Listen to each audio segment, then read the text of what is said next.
need be. And what Trump does is that live mean? again? Is that Oh, the my front, goat, my king, my president is live. Oh my God, my president and the first lady is live. Incredible women.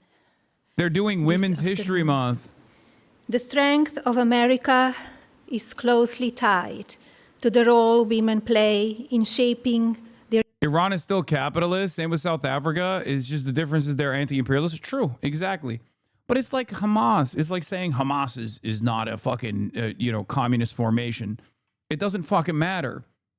Their goals are sovereignty and dignity for their people, okay? It's understandable emancipatory desire that they're following along currently.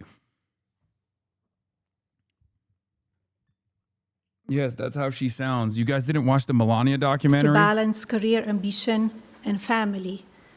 We all know this incredible... Kind of feels like you guys didn't watch the critically acclaimed Melania documentary. America's workforce now more than ever before. As a visionary, I know success. 95% of skilled labor in GCC is foreign workers. They're actually cooked. That's not true. This is the only case in Qatar and the UAE. KSA has enough of a population to fill most of these positions. Not the same for Qatar and the UAE. Oman and Bahrain are not developed enough to have those industries, for example. I follow my passion, listen to my instinct, and always maintain a laser focus. In solitude, my creative mind dances, filling my imagination with originality. In solitude, my creative mind demanding dances. Schedules and multitasking are everyday realities. Dude, get ready for the sweatiest reactionaries. The sweatiest fucking reactionaries being like, oh, you're making fun of an immigrant, dude. You're making fun of an immigrant woman. Oh, what happened to woke? Well, suck my dick. That's what happened. Served as a producer, managed post-production, and activated the marketing campaign. Curiosity is a core value that keeps me ahead of the curve. Curiosity begets knowledge, opening doors to ideas and industry that I have otherwise overlooked. This unrestricted mindset has led me to build across very different sectors: fashion, digital assets, publishing, accessories, skincare, commercial television, and of course, filmmaking. The lessons... This is for international, this is the Women's History Month event. Such as how to build a brand, create superior product design, and activate an advertising campaign remains just as relevant today. You are not ready. Markets evolve, technologies change. You do not understand the girl boss queen. Leadership and continuous learning are everlasting. Yeah, she's honoring herself for Girl Boss Women's Month, which is awesome. Entrepreneurs and future leaders, make time for yourself, educate yourself daily, and spread your passion. Be courageous and take risks. Advance your profession. There's nothing funnier to me than a white nativist movement that is shepherded by two people with not white American wives. For the record, JD Vance's wife is Indian. These guys are supposed to be Nazis, okay? They're supposed to care about legacy Americans, but they don't give a shit about it at all. And same with Donald Trump. Donald Trump's wife is a visible immigrant, okay? She is visibly an immigrant. It's so funny that these guys don't even have a principled stance on white supremacy and white nativism in general.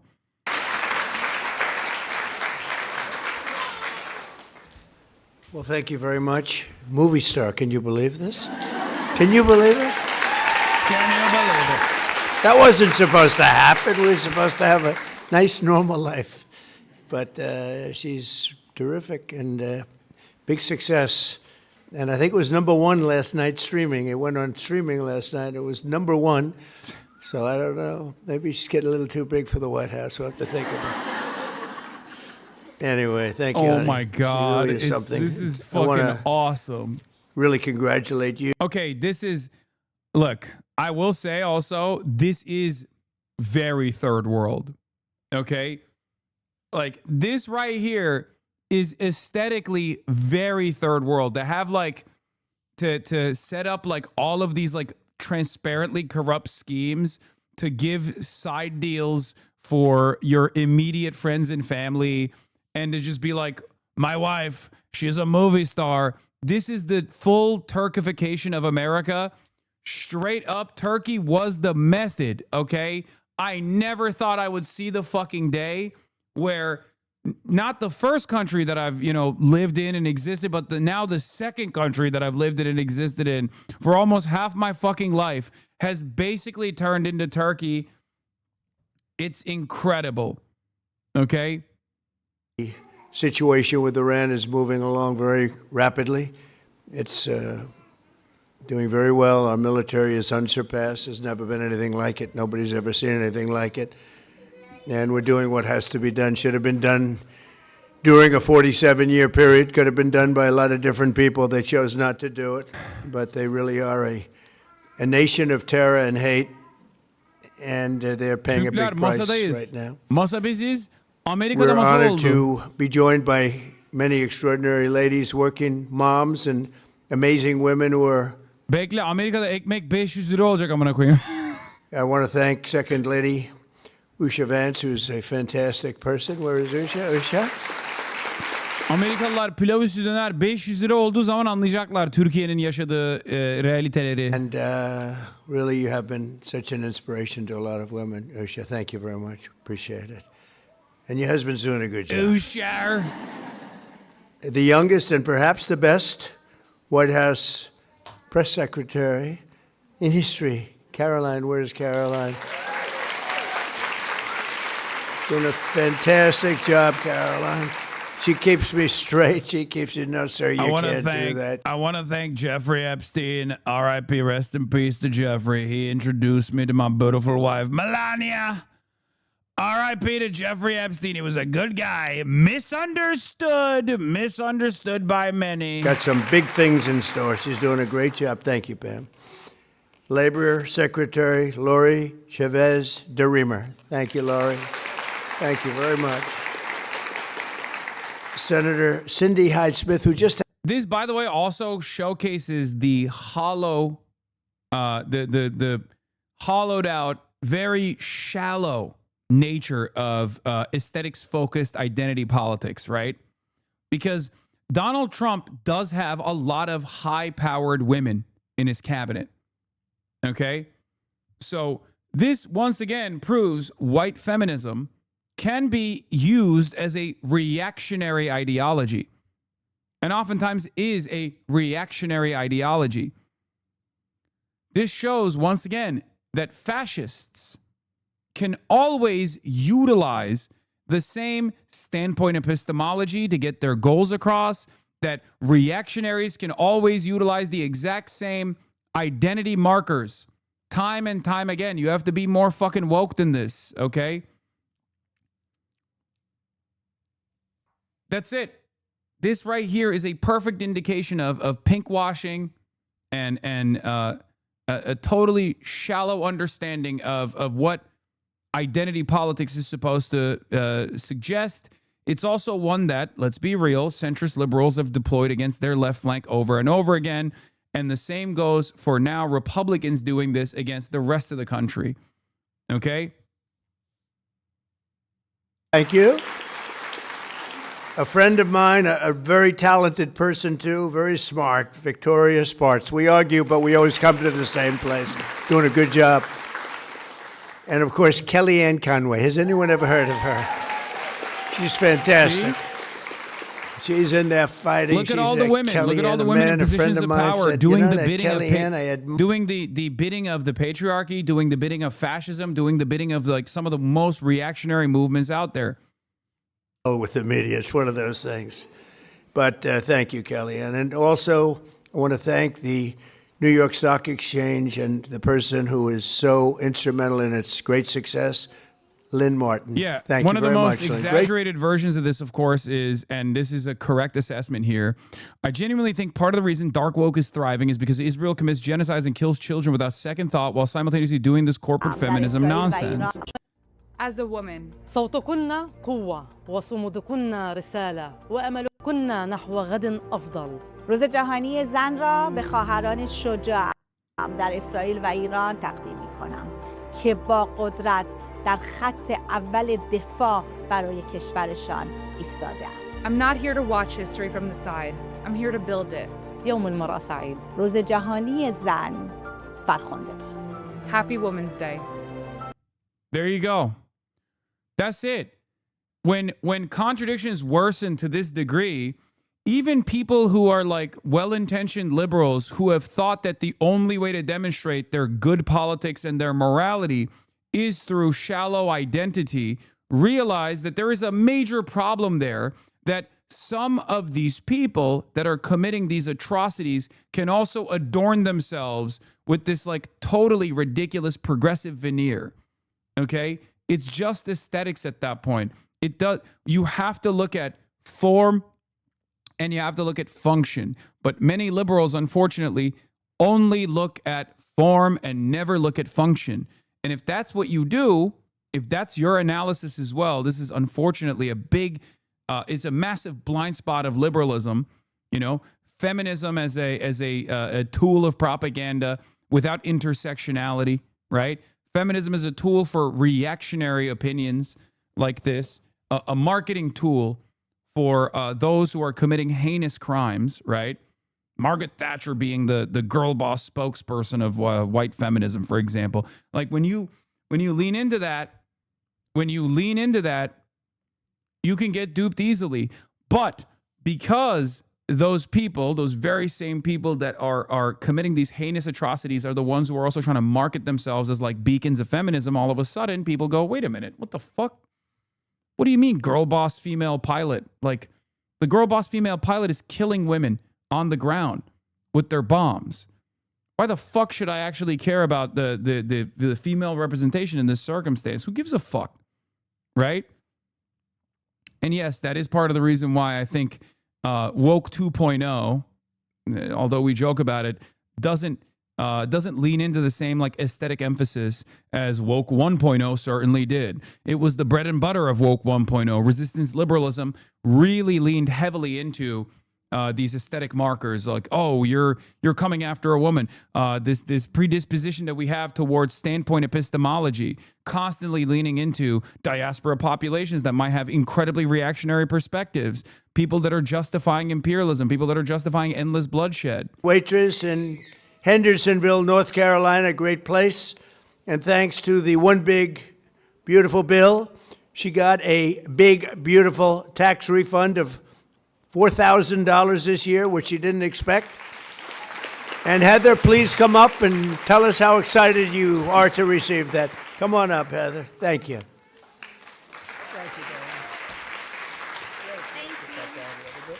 Thank you. I'm honored to be here today. I have been a waitress for over 20 years, and a lot of the people I've seen come and go in the industry are single moms, and they work hard. And they're the hardest working people I know. They love fighting for oil in Iran. And they say, Am Israel high? And I'm here to tell you that we are very happy with the tax cuts that we are receiving, even though the price of an oil barrel is going to be $200 next week. All of that is worth it. I am a working class woman, and I say I love Donald Trump. He is my president. He has my back. Please believe me. Thank you. Also with us is Nora Pruitt, a proud mom of 7 and a sheet metal worker from Baltimore, Maryland. You must understand, all of this is specifically designed so that when someone like myself comes out and says, oh, what the fuck is this? This is just pure propaganda. Who gives a shit, right? They turn around and say, oh, you must hate women. And you have to be strong when that happens, because that is an inevitability, because that is the reason why they've designed this propaganda, right? And when that happens, and when people push back, be strong. Be strong and say, what do you think the real problem is here? The fact that, women are being recognized, or the fact that women are being used for propaganda for an objectively unpopular president that does not give a shit about women? Okay, with great match. I got a huge promotion to set up a wire forming machine. We only use USA steel, and we only make in the USA. With the big, beautiful bill, we were able to buy one of the most expensive tools our factory's ever bought. Within that, it totally changed our lives. We were able to buy a 5-bedroom home on an acre of land. I just want to tell you thank you so much. Thank you. Wow. That's pretty good, huh? So we have another person that I'm going to introduce. You know, they said, you mind bringing up 5 people? I said, not really, but it's a lot. Then I looked at him and I said, how about some more like that? We want more. But thank you. It's great. Great job you did. Another working mom benefiting from our policy. He's shocked that a working class woman is capable of purchasing fucking land at all or purchasing a home at all. He's like, wow, I guess I haven't been fucking you over hard enough, huh? I guess there's more room. At her, Pam. I say, sir, that's not the exact. I said, don't worry about it. It'll be just fine. Great, big, beautiful bill, because that's what it is. And the $12 billion in farm relief we issued using... As a serial rapist and a serial pedophile, does anyone actually believe this shit? No. This is only just to reinforce the true believers. This is not going to convert the non-believers, right? This doesn't convert the non-believers at all. This only reinforces and reaffirms the true believers, right? And then it causes the true believers to like lean into this kind of propaganda, to go to people like ourselves, go to people like myself, go to people like yourself to say, see, the president loves women. You called him a rapist, but he loves women. How dare you talk shit about my beautiful president? Like, that's it. It's just for the cult. So beautiful. How are you? Nice to see you. Come on in. Hi, my daughter June had to join me. She was not one to stay. As a second generation, wife of a second generation Virginia. Where do the true believers go after Trump? It's going to be fucking awesome. Okay? It's going to be amazing to watch. Oh, what a sight to behold that will be when every single vulture in the aftermath of Charlie Kirk's assassination, just like every single vulture in the conservative media ecosystem, started fighting against one another and battle lines were drawn. Imagine that happening on the national scale. Okay? You will have hardliners. You will have those who lean into the isolationist side, the anti-Israel side. They will go to Tucker. I think Tucker is spiritually the best person to basically be the leader of the MAGA movement. But the establishment Republicans will not allow that to happen. And there will be the Peter Thiel elite techno-billionaire, techno-feudalists that will want J.D. Vance to carry the torch. The neocons will want Marco Rubio. And they'll all fight amongst one another. It will be glorious. Were being lost all over the country. They were being taken away from the banks. And we ended the death tax. We ended it for the farmers, for manufacturers, and small businesses. So you're not going to be losing your farms anymore. Okay? It's going to be a long time from now, many, many years, 70, 80 years, but it's just going to have no tax to pay, okay? It's going to be in a long time. Thank you very much. To be fair, that is if we even get there at all, because this country might collapse before we even get there. Let's be real. That is a very real, likely alternative as well.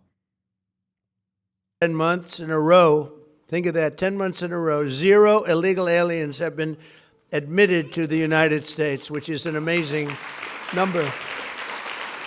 In 1 year, we've seen the largest decline in the murder rate in 125 years. It's back to the year 1900. That's before my father was born. He never liked talking about age.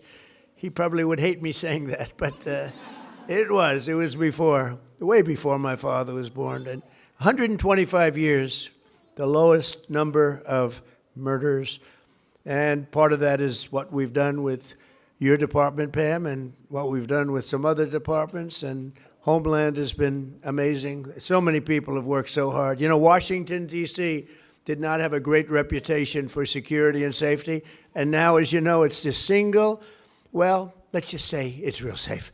Because somebody's going to have to be very careful with the fake news media. They will find they will say, well, wait a minute, there was a place in Tennessee that was slightly, it's gone from a very dangerous place where a lot of bad things happen to one of the safest cities in the country. You can come here now, and we've had an amazing record. It's been incredible. It's a real turnaround. Likewise, Memphis, Tennessee, a lot of problems. The mayor called, the governor called, and we went out and did a job. And in 3 months, crime is down 74%, and we'll get it down even beyond that, much beyond that. It was very quick. But I also deployed the National Guard to bring back safety to Memphis and New Orleans and all these other places, and they have done some job. What great people they are. Our capital is now considered, in fact, here's a stat, the safest capital anywhere in the world. How about that? We went from probably the most unsafe. I think we went from the most unsafe to certainly one of the safest. And here today is an outstanding female law enforcement officer keeping her community safe, Sheriff Michelle Cook from Clay County, Florida. Great place, Florida. Come on up. Michelle grew up in a military family. Oh yeah, this is awesome. This is awesome. The people that are mad at Zoran for doing this like Ramadan thing with influencers. What happened to separation of church and state? Oh right, I forgot. That only applies to Christianity. Brother, what you are not looking for is secularism. What you are looking for is laicite. Okay? As a Turk, I'm very familiar with laicite and the differences between that and secularism. Secularism is perfectly capable of allowing demonstrations of faith. Okay? Secularism totally has room for demonstrations of faith. Okay? What you want is the erasure of Muslims from public existence. You know, the French method. And in the past, the Turkish method. This is not a woke perspective.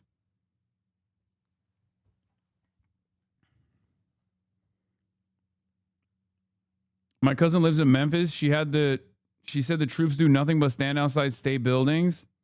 Bro, you are just making up words and sounds. Laicite is the abolition of any sort of demonstration of faith, oftentimes most commonly applied towards Muslims in Western nations and never really afforded towards Christianity at all. Same reason why people never actually give grief to Christian politicians in countries like France that have, you know, a cross or something, but constantly worry about any sort of optics that show Islam. Yeah. Laicite is the state enforcement of like atheism in principle, but more often than not is just simply deployed against Islam in Western nations.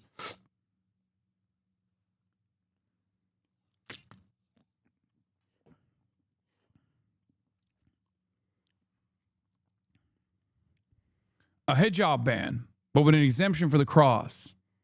That would be a common modern application of laicite. Thank you, Chatter, for Wikipediaing it. Laicite is the French principle of secularism, formerly established in the 1905 law of separation of church and state. It mandates state neutrality in religious matters, ensuring no religion is recognized, funded, or privileged by the government while guaranteeing freedom of conscience. It restricts religious displays in public institutions like schools to maintain a neutral common space for all citizens. Okay? That's what it is in theory.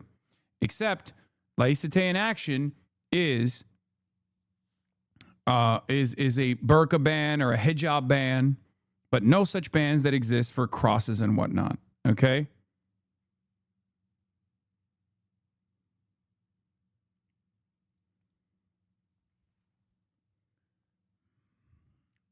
No, it's not just secularism. Oh my God, r/atheist dipshits are going to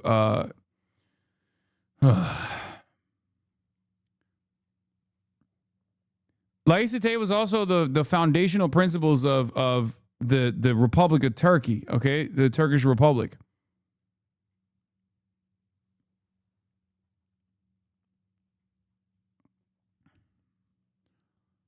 In Western nations, in in its modern application, it is utilized as a way to market. It is utilized as a way to market Islamophobic policies, anti-Islam policies. Okay. Kellyanne, you couldn't get them to do it. I got them all to do it, and the calls lasted not even that long a period. I said, you got to do it, because we were paying the highest price anywhere in the world for drugs and prescription drugs, and now we're paying the lowest price anywhere in the world. They had to agree to it. They did. They had to agree. They said it would be impossible to get. The drug companies had to get them, but they didn't care, because they said, you'll never get the countries, but I got the countries quickly. I said, listen. Just because it's being twisted doesn't mean it's a bad idea on the face of it. It is a bad idea in the face of it. America does not have true secular principles. I believe in true secularism, a complete separation of religious institutions and the state. That's what I believe in. But as far as like outward displays of religiosity, I don't give a shit. Do whatever you want to do, as long as it doesn't factor in. As long as it doesn't factor into whatever mechanisms of the state that exist, whatever regulatory mechanisms of the state that exist, then yeah, believe whatever you want to fucking believe. I don't give a shit. You can practice openly. That's what secularism is. Any sort of restriction on religious displays in public is not a good thing. I don't agree with that at all. I do not agree with that. Should we tax religious organizations? Abso-fucking-lutely we should. Just like any other organization. But as far as a principled stance on freedom of expression and freedom of speech, I am a believer of that, okay? But when you look at what they did in Venezuela and now what they're doing in Iran, it's been amazing. But when you look at all of this, everybody was saying that this could never be done with the drugs. It could never be done. And in my first term, I was so proud of myself, because I was able to cut the drugs 1/4 of a pence. Now, this doesn't sound so good, but I was proud. 28 years, drug costs went up, and it never stopped. Went up, up, up.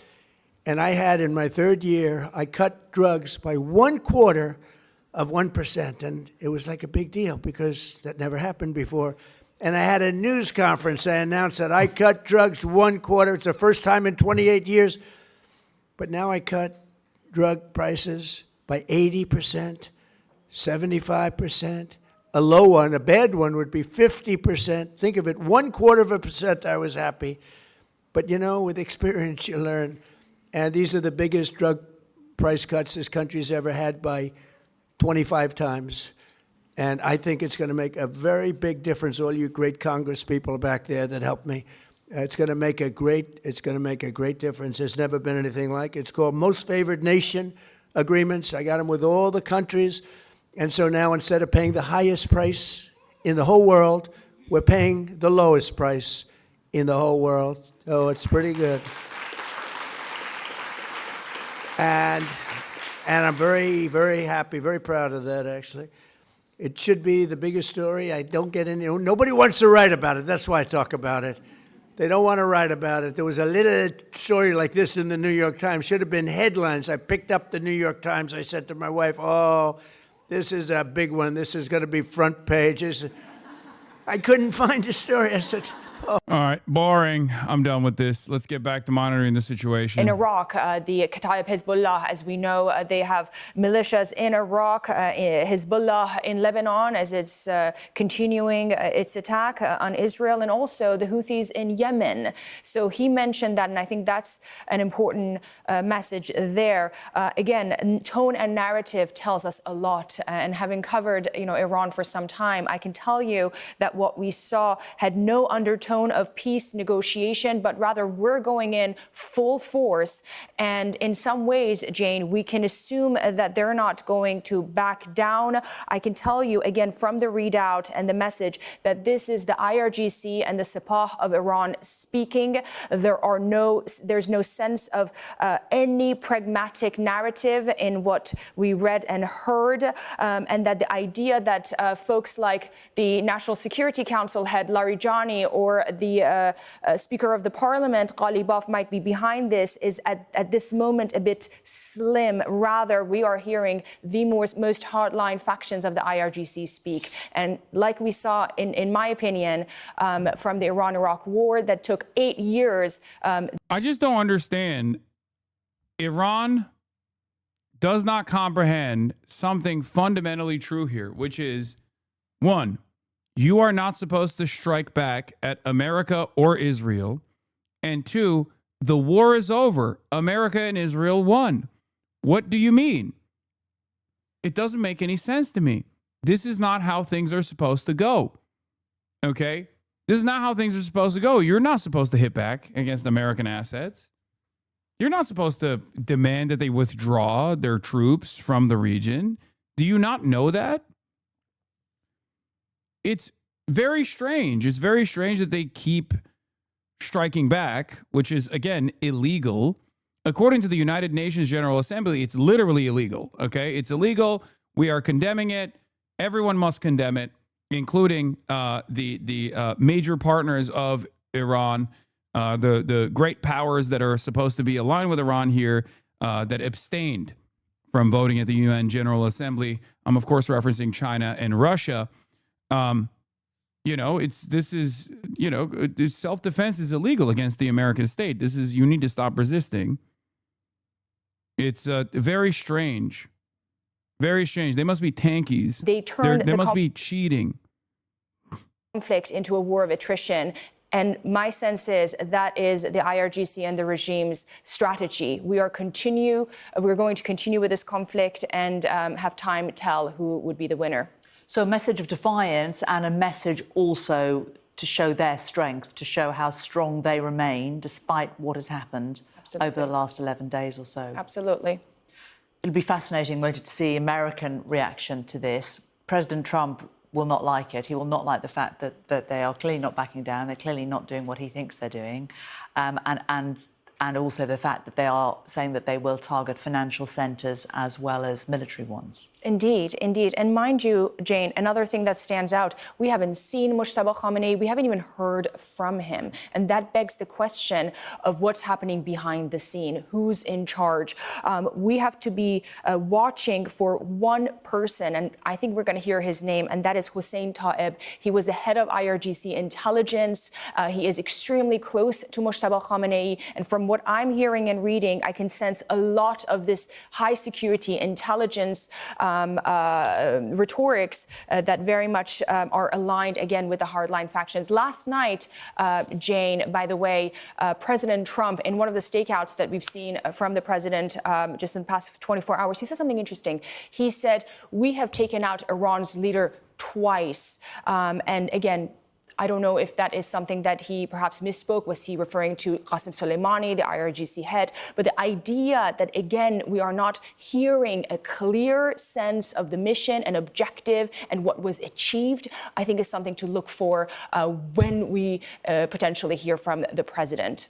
And in terms of Mujtaba Khamenei's appearance, there will be those who will have said, they would have liked to have seen a video statement. They would have liked to see him speaking, because there has been speculation. Maybe they're talking about how they hit Khomeini with a cancer gun. That he has been injured over the past few days. What do we know about his health? Quite frankly, not much other than the rumors that we've been hearing.